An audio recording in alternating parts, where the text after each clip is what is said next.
কি হলো? কালকেও তো এই সাঁকোটা এতটা নড়বড়ে ছিল না।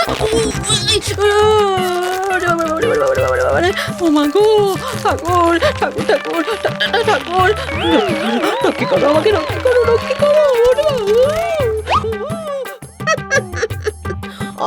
আরে আমাকে দাগা দিয়ে নদীর ওই পারের ধানি জমিটা কিনে তো নিলি মিঠাই, এখন ওই পারে কি করে যাবি বল দেখি?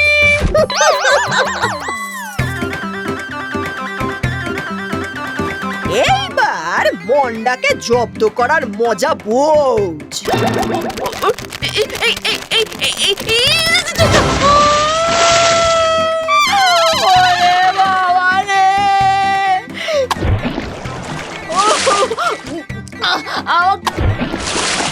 আমি জলে পড়ে গেছি গো। কি কাণ্ড রে! দাঁড়া দাঁড়া দাঁড়া, নে নে নে, এইটা ধরে পারে উঠে আয় দেখি, উঠে আয় উঠে আয়।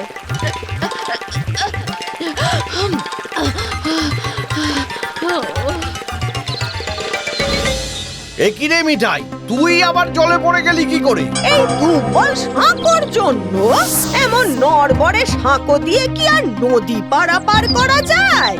এর কিন্তু একটা বিহিত করতেই হবে মোড়ল মশাই, না হলে আমি কিন্তু কি যেন আমি, হ্যাঁ, অনশন করব। এর একটা বিহিত করেই আমি ছাড়বো। হ্যাঁ ঠিক বলেছিস, আমার মনে হচ্ছে তুই এর বিহিত করতে পারবি। এই রে, মিঠাইকে দেখাতে গিয়ে বেশি বাড়াবাড়ি করে ফেললাম নাকি? তা আমাকে ঠিক কি কি করতে হবে মোড়ল মশাই? তুই আর মিঠাই জমিদার বাড়িতে গিয়ে দরবার করলেই কাজ হয়ে যাবে। আর মোড়ল মশাই, এই সারা গায়ে জল কাদা নিয়ে তবেই তো জমিদার মশাই সমস্যাটা বুঝতে পারবেন।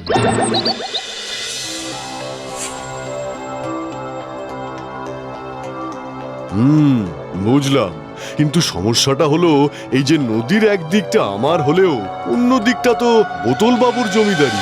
সে যাই হোক, এই সাঁকো বানানোর অর্ধেক খরচ তো আমি দিতেই পারি। উনি যদি বাকি টাকাটা দেন তাহলে এই সাঁকো তৈরি হয়ে যাবে।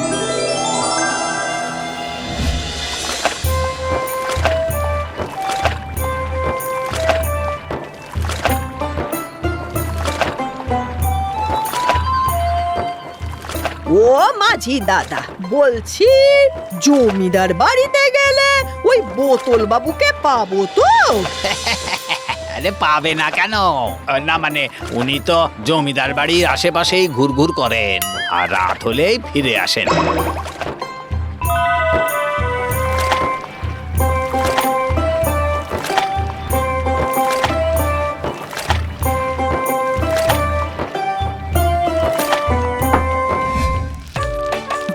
উনি কি খুব রাগী মানুষ? আর না না, রাগী হতে যাবেন কেন? তবে শুনেছি কোনো গোলমাল আর মিছে কথা নাকি একেবারেই সহ্য করতে পারেন না। ও, শুনেছো? মানে তাকে দেখোনি? না না, আমাদের কি আর জমিদার মশাই দেখা দেন? তবে তোমরা ভিনগা থেকে এসেছো শুধু ওনাকে দেখতে, তোমাদের ঠিকই দেখা দেবেন। ওই তো জমিদারের বাড়ি এসে গেছি। কি, এটা তো ভূতের বাড়ি মনে হচ্ছে। আমাদের কাজটা হলে হয়। হবে না কেন? যাও জমিদার বাড়িতে ঢুকে অপেক্ষা করো, উনি ঠিক সময়ে চলে আসবেন।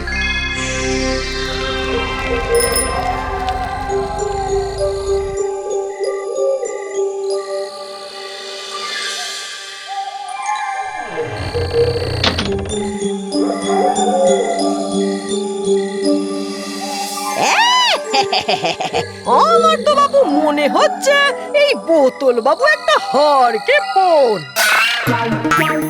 এই মিঠাই, আসার সময় যে দোকানটা দেখলাম না, ওখান থেকে মোমবাতি আর দেশলাই নিয়ে আয় চট করে। তুই ভয় পাবি না তো একা একা দিদি? না না, চোখ বুজে থাকবো।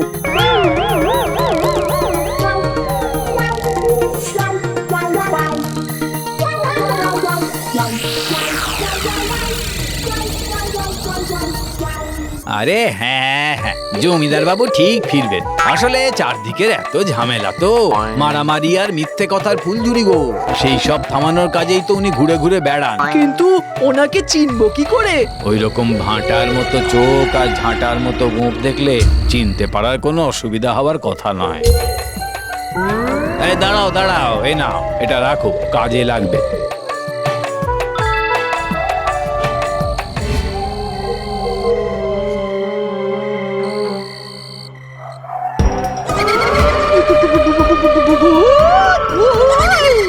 ওরে বাবা রে! এই দিদি, দিদি ভয় পেলি কেন? আমি মিঠাই। উফ! এইভাবে কেউ আসে? আরে তো বলেই ভয়েই মরে যেতাম। তোর কোনো বুদ্ধি শুদ্ধি কি নেই রে মিঠাই? হ্যাঁ?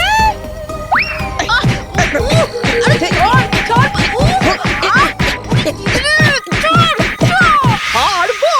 কেন ছাড়বো রে? হ্যাঁ? শেষ করে দেবো, একেবারে শেষ করে দেবো।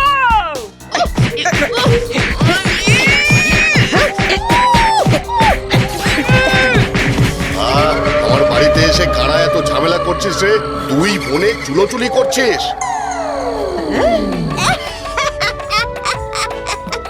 না না, চুলি কেন করবো?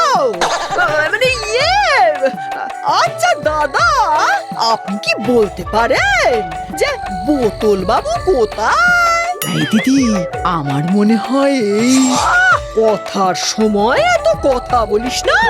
হ্যাঁ, তো আমি বলছিলাম যে কোথায় গেল রে লোকটা? এই তো ছিল। হ্যাঁ, তাই তো। ভূত নয় তো?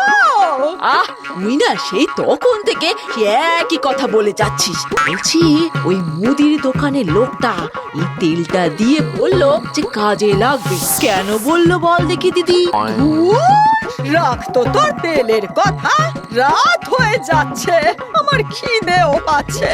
এই দিদি, আমার মনে হয় এটাই বোতল বাবু। দোকানি বলছিল বোতল বাবুর নাকি ভাঁটার মতো চোখ আর ঝাঁটার মতো গোঁপ, আর সে নাকি কোন রকম ঝামেলা হতে দেখলেই হ্যাঁ বুঝেছি, এই তোর জন্যই বোতল বাবু রেগে চলে গেল। কি এত বড় কথা? আজ তোর একদিন কি আমার একদিন?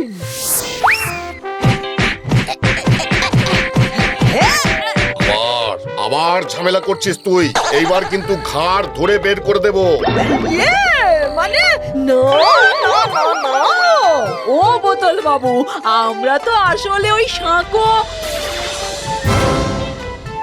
না, এটাই নির্ঘাত বোতল বাবু, তাই ঝগড়ার গন্ধ পেলেই চলে আসছে।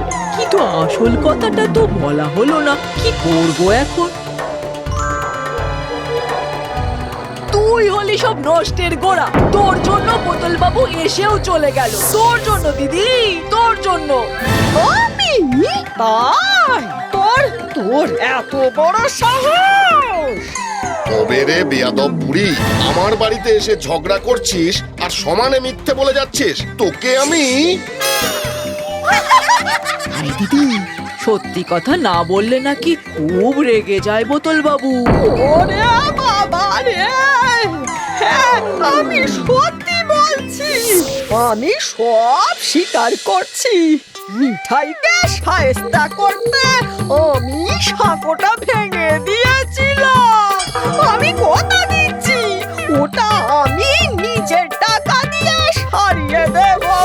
হ্যাঁ, আর না করলে আমি তোর ঘাড় মোটকে দিয়ে আসবো। ওরে বাবা রে!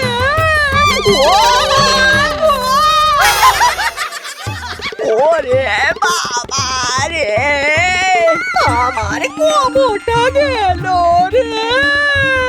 দোকানির দেওয়া তেলটা গায়ে মেখে আমার তো পায়ের ব্যথা সব গায়েব হয়ে গেছে।